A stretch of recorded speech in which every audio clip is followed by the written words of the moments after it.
Right. Thank you, General. Thank you. Thank you, Senator Peters. Senator Ernst, please. Thank you, Mr. Chair, and my condolences as well to the families and the fellow soldiers, all within the 101st Screaming Eagles family. We are sincerely upset about the loss of those soldiers, and it hits home for so many of us. But thank you for being here today, Secretary Wormuth and General McConville. On Saturday, I'll have the great opportunity to attend a retirement of a dear friend of mine from the Iowa Army National Guard.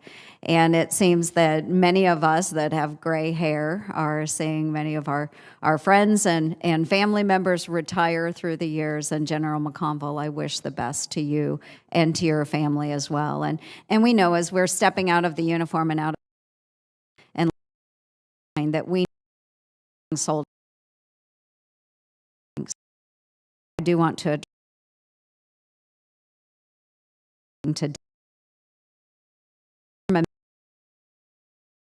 our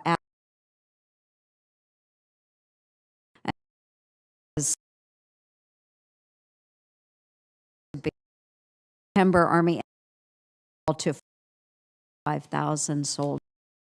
That's a 7% decline just over the past 2 years. So today I want to focus on our high schools and how some of those high schools are truly failing our military and their students. The law requires high schools that receive federal funding allow access to our recruiters. And as the Department of Education admits on its very own website, only about 95% of the schools actually follow the law by allowing military recruiters access to their students. And Mr. Chair, if I could enter into the record, this is from the Department of Education's website. Without objection. Thank you. And it does raise a question. So 95% do allow some level of access. So what about the 5% of schools that deny access to military recruiters? It really is about following the law of the United States, but it's not just about the law. It is about the opportunity that is extended to those students, and it is about patriotism. So, General McConville, I'm going to ask you to put on a recruiter's badge for a moment. Through your years of experience, you know this very well, but how would you explain the benefits of service to the many students in the 1,100 schools who deny access, who haven't been able to meet a recruiter? Yeah, what I would say to those superintendents or those teachers or those counselors that don't want military recruiters, you may be depriving your students of doing maybe the most important thing in their life and, having an impact. And, we use the, kind of the slogan or the motto of be all you can be, but there's just so many stories of people that have rose to the highest levels, have gotten education, whether they did it, in the military or gone further. But I just think that everyone should have an opportunity to serve, not necessarily in the Army or the military, but just in general. They will be much better citizens. They will do a much better job. They'll get training. They'll get education. They'll get leadership. And they'll just be, and when they're older and gray, like some of us, and they look back on their lives, they'll say, I served in the 101st Airborne Division. Yeah. I was part of the Band of Brothers.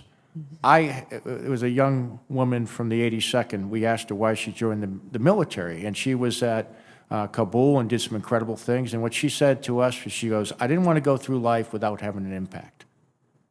And we just had another, an officer. He was an All-American at Duke, played basketball there.